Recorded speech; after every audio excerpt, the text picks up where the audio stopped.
이 시간에는 로마서 5장 12절 말씀 읽었습니다. 오늘은 로마서 21번째 시간으로 부제목은 일상생활에서 증명되는 믿음입니다. 일상생활에서 증명되는 믿음. 많은 사람들이 자기는 하나님을 믿는다고 고백은 하는데 일상적인 삶에서 전혀 우리 하나님과 교제하지 못하는 그런 사람들이 많죠. 또 특별히 현실에서 도피하는 사람들이 있어요. 직장도 그만두고 학교도 그만두고 자기들끼리 모여가지고 잘못된 신앙이죠. 이런 잘못된 신앙이 가장 심하게 드러나는 사람들이 바로 시한부 종말론자들입니다. 그런데 객관적으로 보면 솔직히 말해서 그 사람들 중에 우리보다 기도 많이 하는 사람들이 많아요. 찬양 많이 하는 사람들이 많아요. 성경 암송 많이 하는 사람들이 많습니다.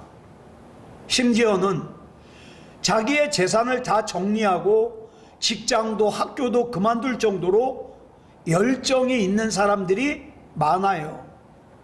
그러나 성경은 그러한 사람들의 그러한 행위를 신앙이 깊다 이렇게 보질 않습니다. 이건 한낱 뭐에 불과합니까? 자기 최면이요, 맹신이요, 무책임한 현실 도피에 불과하다는 거죠. 왜요? 그들의 일상적인 삶에서 믿음을 무시하기 때문이에요. 그러므로 우리가 하나님 앞에 구원을 받고 하나님께서 나에게 주신 영원한 생명을 받은 사람이라면 지금 현재의 내 삶의 자리를 소중하게 여겨야 돼요. 우리 가정 소중하게 여기고, 내 직장 소중하게 여기고, 내가 배우는 거 소중하게 여기고, 그 안에서 성실하게 살아야 됩니다. 왜냐하면 하나님과의 참다운 교제가 이루어지고 또 하나님의 역사가 세워지는 곳이 어디냐? 바로 저와 여러분의 일상적인 삶입니다. 젊은 남녀가 커피숍에서 멋있는 조명 아래서 손을 잡고 사랑한다고 속삭이죠. 자기야, 나랑 결혼하면 손에 물 묻히지 않게 해줄게. 자기 고생하지 않게 해줄게. 자기는 내 전부야, 내 생명이야. 막 속삭이죠. 그 남녀의 눈을 보면 거짓말 아니에요. 진짜예요. 진실된 눈빛으로 사랑을 속삭이지만, 그러나 여러분, 그 사랑은요 아직 검증된 사랑이 아니에요. 고백일 뿐이에요. 예? 그들이 느끼는 사랑이 진짜 사랑인지 가짜 사랑인지는 결혼한 다음에 일상적인 삶을 경험해 봐야 합니다. 많은 사람들이 그 멋진 조명 아래서 이야기한 고백을 진짜 사랑이라고 믿었는데 나중에 결혼을 하고 나서 보니까 말과 달라요. 예? 손에 물도 묻혀야 되고 고생도 시키고, 그래서 뭐라 그럽니까? 나 당신한테 속았다. 그래가지고 어떻게 해요? 1년 살고 이혼하고 2년 살고 이혼하고, 심지어는 신혼여행 갔다가 오자마자 이혼하잖아요. 왜? 검증되지 못한 사랑을 진짜 사랑이라고 착각하니까.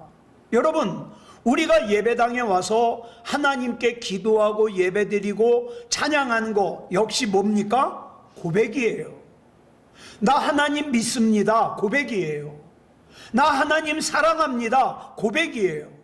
그러면 저와 여러분의 하나님을 향한 이 고백이 하나님을 향한 진짜 믿음이 되고 하나님을 향한 진짜 사랑이 되기 위해서는 어떻게 해야 됩니까?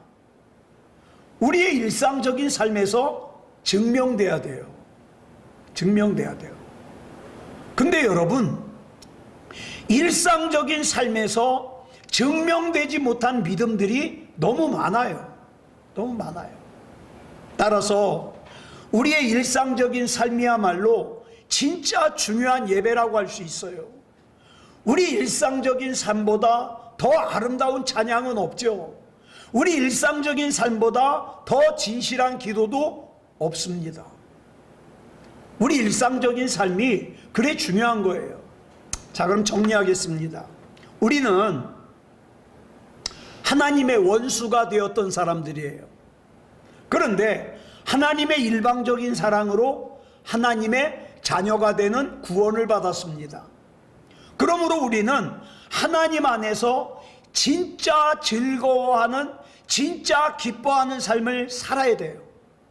그런데 여기서 말하는 즐거워하는 삶을 산다는 건 뭡니까? 나를 둘러싼 상황과 처지와 형편이 좋아가지고 허허 웃으면서 즐거워하는 그런 즐거워하는 삶이 아니라 내 일상적인 삶에서 어떻게 해요? 내 상황과 처지와 형편이 어떻든지 간에 하나님과 평화를 누리고 하나님의 은혜를 누리고 하나님께 영광을 돌리고 하나님 안에서 소망을 가지는 삶을 살아야 된다, 이 말입니다. 여기서 하나 더 정리하면 이렇게, 자, 하나님과의 평화를 누리고 하나님의 은혜를 누리고 하나님께 영광을 돌리고 하나님의 소망을 완성하는 이 삶을 크게 두 가지로 설명을 할 수 있어요. 두 가지로. 뭐냐? 첫째, 하나님 앞에서 끊임없이 자기를 부인하는 삶을 살아야 된다는 거예요. 여러분, 하나님의 말씀 앞에서 자기를 부인하지 않는 믿음은 믿음다운 믿음이 아니에요. 자, 예를 들어 보겠습니다. 한 아버지와 아들이 있어요. 근데 일을 하는데 이 아버지와 아들이 의견이 달라요. 그런데 아들이 생각하기를 내 생각이 맞는 것 같은데 이제까지 살아오면서 보니까 항상 아버지의 말씀이 옳았거든요. 그래서 맞는 것 같다고 생각되는 내 생각을 내려놓고 아버지의 의견을 따르는 것을 뭐라 그럽니까? 자기를 부인한다 그러는 거예요. 우리가 하나님을 믿는다고 하면서 하나님 앞에서 자기를 부인하지 않아요. 자기 생각, 자기 결정이 옳다는 거예요. 입으로는 늘 하나님을 주여 주여라고 하면서 하나님 앞에서는 실제로 뭡니까? 토론자가 되는 거예요. 여러분, 토론이 뭡니까?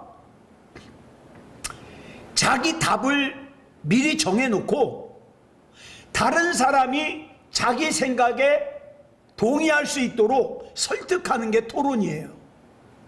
우리는 주님의 인격을 배우고 주님의 인도하심을 받기 위해서 주님 앞에서 토론자가 되면 안 돼요. 내 생각을 이미 다 정해놓고 하나님은 이렇게만 해주시면 됩니다. 하나님은 내 생각대로만 해주시면 됩니다. 이건 토론자예요.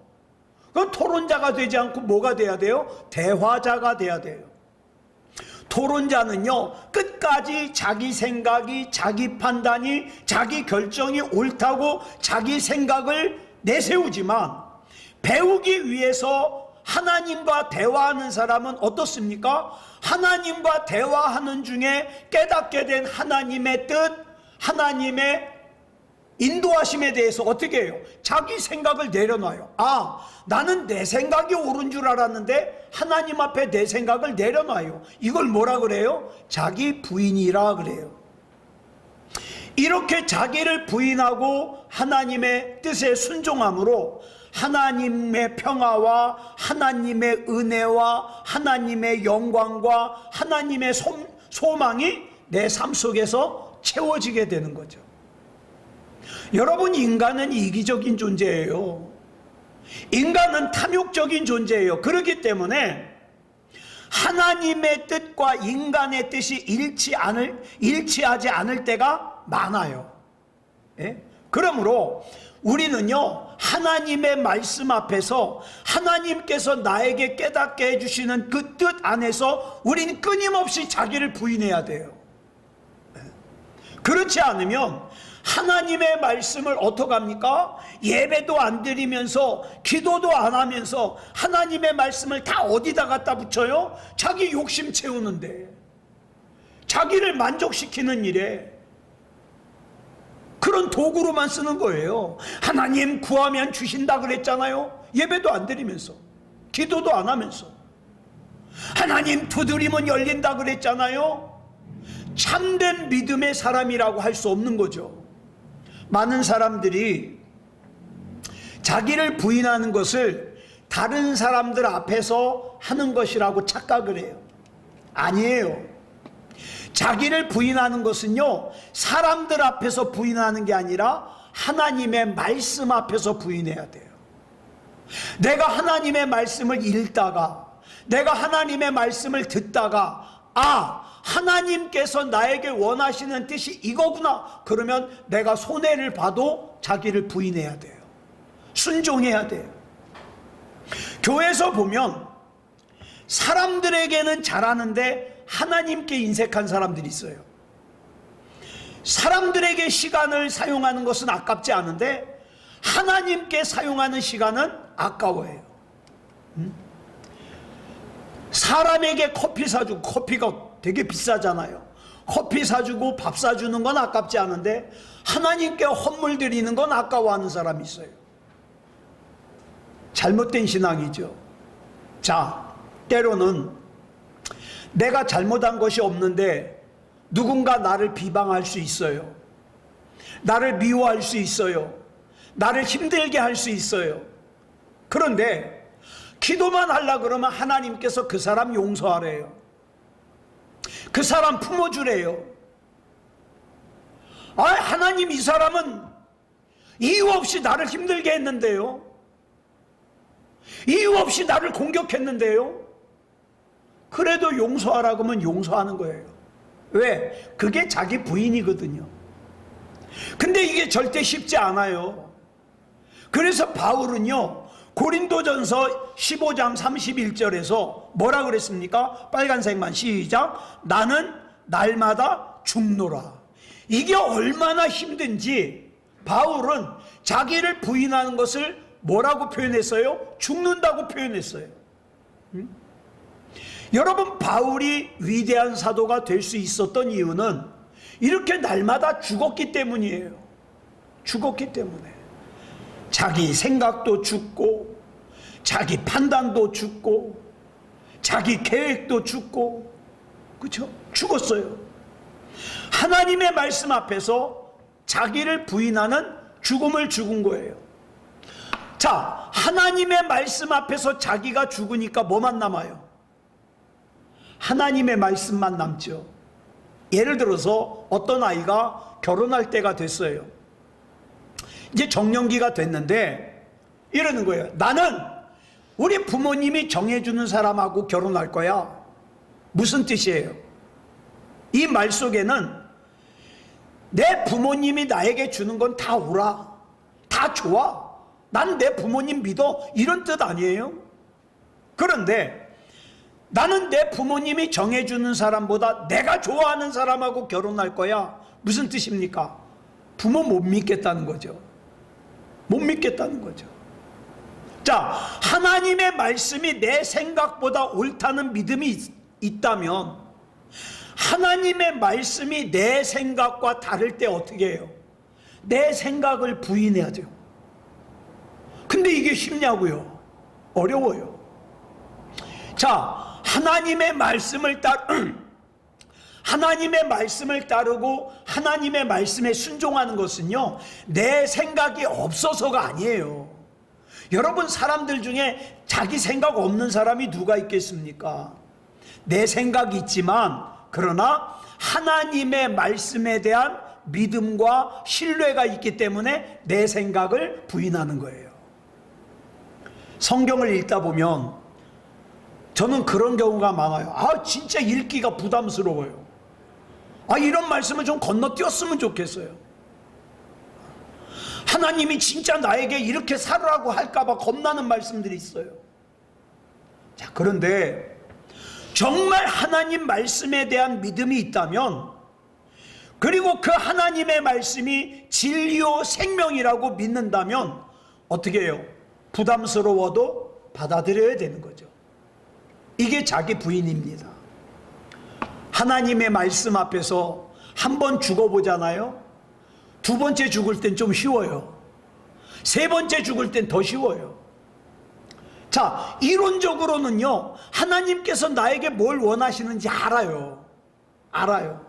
예? 이해가 가요. 하나님께서 왜 나에게 이걸 요구하시는지 이해가 가요.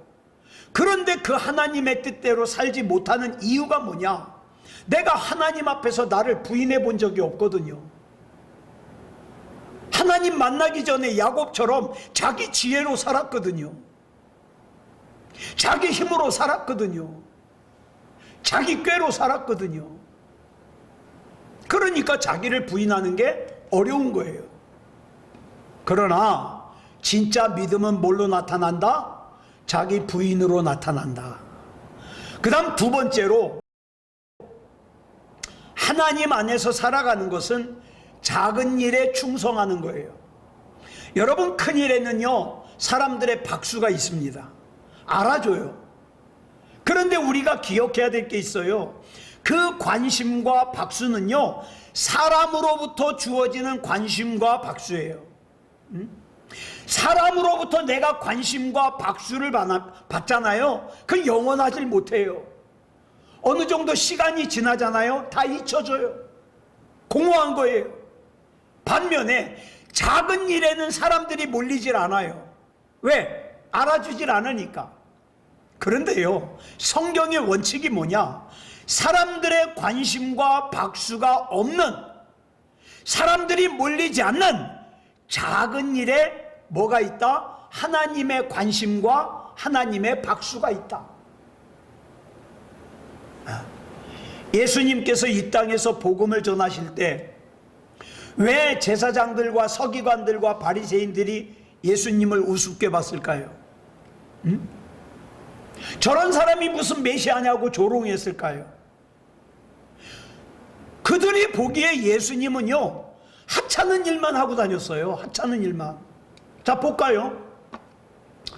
갈릴리 나사렛은요, 예수님은 그 갈릴리 언저리에서 활동을 하셨거든요.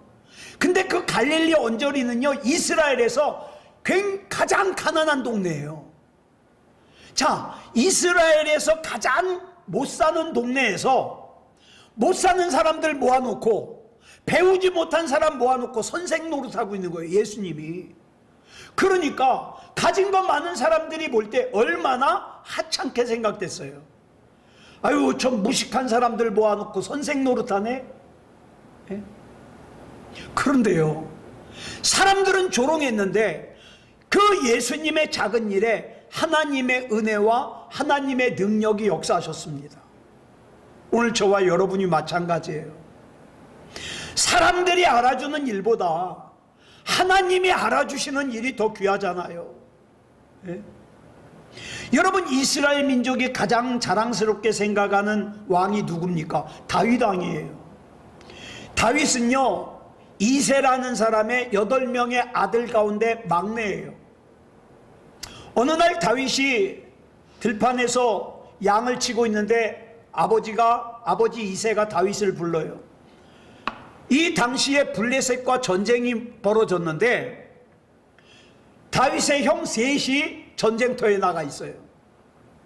야, 다윗아, 내가 도시락 싸줄 테니까 가서 네 세 형에게 도시락 좀 갖다 주고 와라. 자, 보세요. 다윗 말고도 지금 집에 거기 갈 만한 형이 4명이나 더 있어요. 다윗은 막내예요. 아유, 아버지, 형 시켜요. 아유, 어린 내가 갔다가 잘못되면 어떻게 해요? 그러고 안 갈 수도 있어요.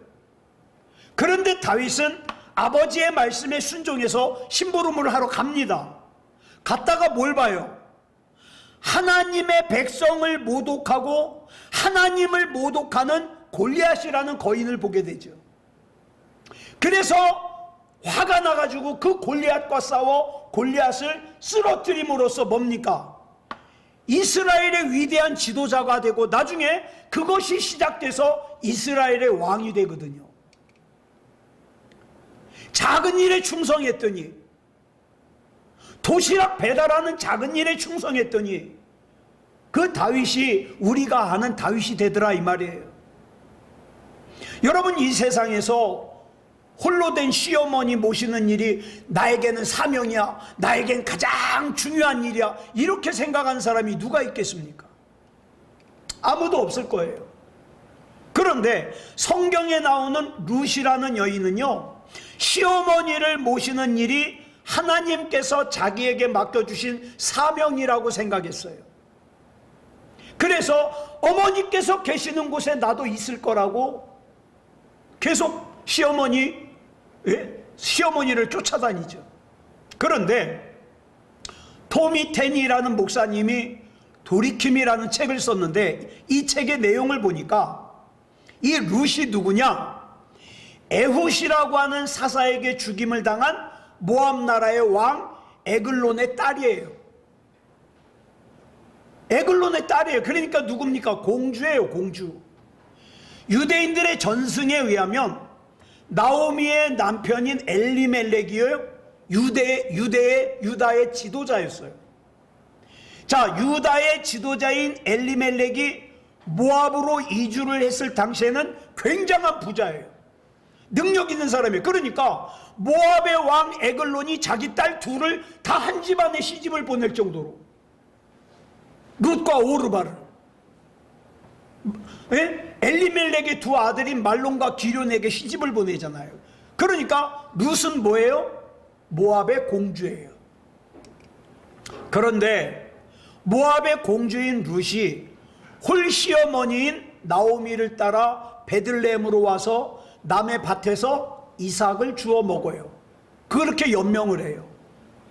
보통 사람도 하기 어려운 일을 모압의 공주였던 사람이 한 거예요. 자, 이렇게 작은 일에 충성했을 때 하나님께서 그 룻의 태를 통해 증손자 다윗이 태어나게 하고요, 다윗의 족보에서 메시아이신 예수 그리스도가 태어나죠. 엄청난 복이에요. 자, 이걸 살펴보세요. 요약하면요, 하나님의 평화와 하나님의 은혜와 하나님의 영광과 하나님의 소망을 입은 사람은요, 어떻게 해요? 첫째, 날마다 자기를 부인해요. 그냥 부인하는 게 아니에요. 하나님 말씀을 봐야지, 하나님 말씀을 묵상해야지, 하나님 말씀 앞에서 자기를 부인하죠. 그 다음에 두 번째, 자기의 작은 일에 충성해요.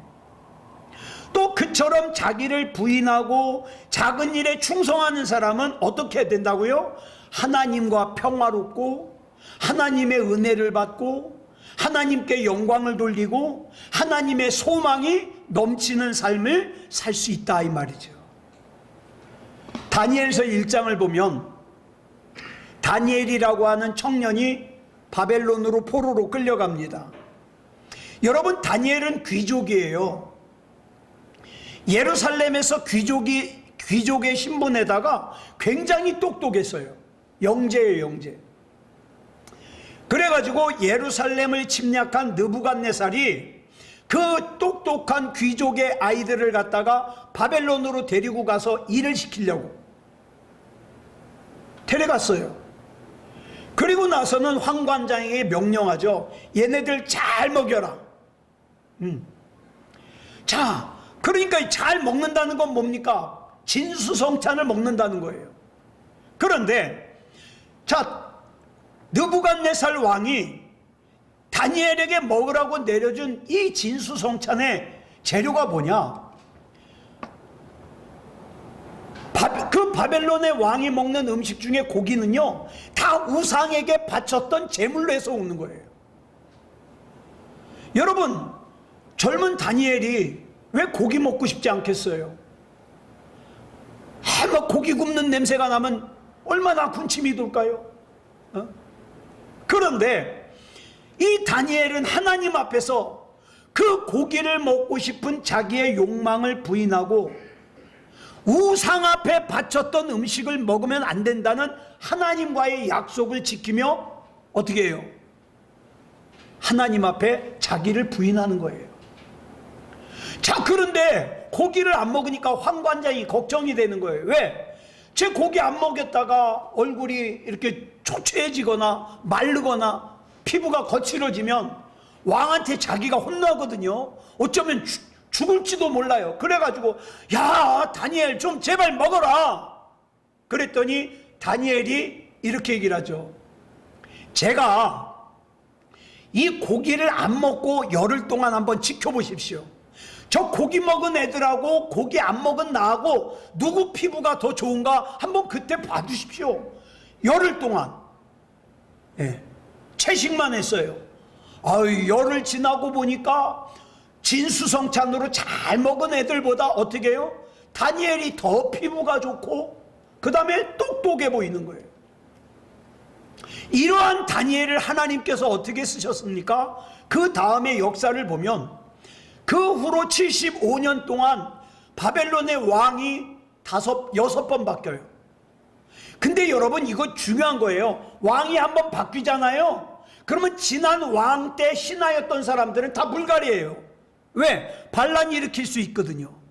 그런데 왕이 6번 바뀌는 동안에 어떻게 해요? 다니엘은 계속 중요한 임무를 맡는 거예요. 중요한 자리에 있는 거예요. 심지어는 바벨론이 망하고 바사, 페르시아가 들어섰거든요. 이거는 바벨론에서 일하던 신하들을 다 죽이는 일이에요. 그런데 바사로 바뀌었는데도 어떻게 해요? 다니엘은 계속 중요한 일에 쓰임을 받아요. 여러분, 역사의 전면에 드러난 사람은 바벨론의 느부갓네살 왕이고 그 다음에 바사의 고레스 왕이에요. 그러나 그 보이지 않는 이면에서 역사를 주관하시는 하나님께서 사용하신 사람은 누굽니까? 다니엘이에요. 여러분, 바사 제국의 왕이 된 고레스가 왕이 되자마자 어떻게 합니까? 이스라엘에서 포로로 잡아온 유대인들을 돌려보내요. 여러분, 이 당시에 포로는요, 그 나라의 굉장한 재산이에요. 근데 고레스가 포로로 잡아온 유대인들을 고향으로 돌려보내요. 하나님께서 누구를 사용하셨을까요? 다니엘을 사용하셨죠. 배후에서. 자, 다시 말씀드려요. 하나님의 원수에서 하나님의 사랑과 구속으로 인해서 하나님의 자녀가 됐어요, 우리가. 그래서 어떻게 합니까? 하나님과 평화하면서 하나님의 은혜를 받고 하나님께 영광을 돌리고 하나님의 소망으로 충만합니다. 그렇다면 이제 우리의 일상적인 삶의 현장에서 날마다 하나님의 말씀 앞에서 먹는 거, 말하는 거, 생각하는 거, 행동하는 것이 자기를 부인하고 작은 일에 충성하는 그런 삶을 살아야 되지 않겠습니까? 그게 진짜 그리스도인 아니에요? 그런데 입으로는 주여 주여 하면서 자기 맘대로 살아요. 자기 하고 싶지 않으면 안 해요. 그러면 안 되죠. 진짜 하나님을 믿는 사람들을 통해서 하나님께서 역사하시죠. 자, 우리 지난 시간에도 말씀을 드렸는데요. 로마서 5장 1절로 4절에 보면 그리스도인에게 주어진 권리와 의무를 4가지로 설명하죠. 지금 계속 말씀드렸어요. 첫째 뭐예요? 하나님과 화평을 누리는 거. 두 번째는요, 하나님의 은혜를 누리는 거. 세 번째는요, 하나님의 영광을 드러내는 거. 네 번째는요, 환난 가운데 소망을 완성하는 거.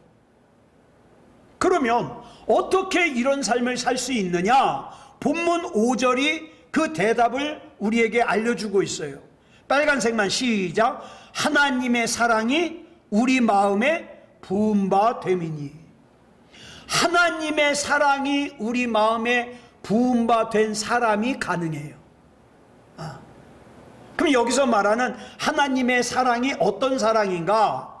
본문 6절에 보니까 뭐라 그랬어요? 우리가 아직 연약할 때, 다시 말해서 영적인 진리대로 사는 것은 고사하고 이해조차 못해요. 어떤 사람은요, 그냥 교회 왔다 갔다 하면 끝난 줄 알아요. 이게 뭐예요? 우리가 아직 연약할 때예요. 하나님과 교제가 없어요. 자기 부인이 없어요. 이럴 때 경건치 않은 우리를 위해 죽어주신 사랑이에요. 거기서 더 나아가서 본문 8절에 보니까 우리가 아직 죄인 되었을 때에, 다시 말해서 영적으로 연약했을 때보다 더 심한 상태로 적극적으로 주님을 거부해요. 예수 믿자 그러면 예수를 믿느니 내 주먹을 믿겠다. 하나님 앞에서 내 허물이 보이지 않아요. 힘들어도 하나님 찾지 않아요. 하나님께서 내미신 손길을 갖다가 뿌리쳐요. 내 영혼의 문을 굳게 걸어 잠궜어요. 그리고 어떻게 합니까? 누구나 도와줄 사람 없나? 세상을 바라보는 거예요. 그런데 그런 우리를 위하여 죽어주심으로 우리를 향한 주님의 사랑을 확증하셨다. 그렇다면 왜 이러한 예수 그리스도의 구원이 우리에게 필요한가? 그 답을 오늘 본문 12절이 말씀해 주고 있어요. 시작. 그러므로 한 사람으로 말미암아 죄가 세상에 들어오고 죄로 말미암아 사망이 들어왔나니 이와 같이 모든 사람이 죄를 지었으므로 사망이 모든 사람에게 이르렀느니라. 자, 여기서 말하는 한 사람이 누굴까요? 한 사람으로 말미암아 죄가 세상에 들어왔다 그러는데 한 사람이 누구예요? 아담을 뜻하죠. 아담으로 말미암아 우리가 죄인이 되었다는 거예요. 여러분 이거 받아들일 수 있어요? 아니 나는 아담을 본 적도 없는데, 아담의 죄 때문에 왜 나까지 죄인이 돼야 돼? 왜 이 세상 사람들이 모두 죄인이 돼야 돼? 이유는 하나예요. 죄인의 피 때문이에요. 피. 네. 첫 번째 사람인 아담이 죄를 져서 그 피가 오염되어서 나까지 왔어요. 내 자식은 나 때문에 죄가 오염된 거예요. 죄가 유전되어서. 우리는 나의 의지와는 상관없이 죄로 오염된 죄인인 아담의 피를 이어받았기 때문에 죄인으로 태어나고 죄인으로 살다가 죄인으로 죽어요.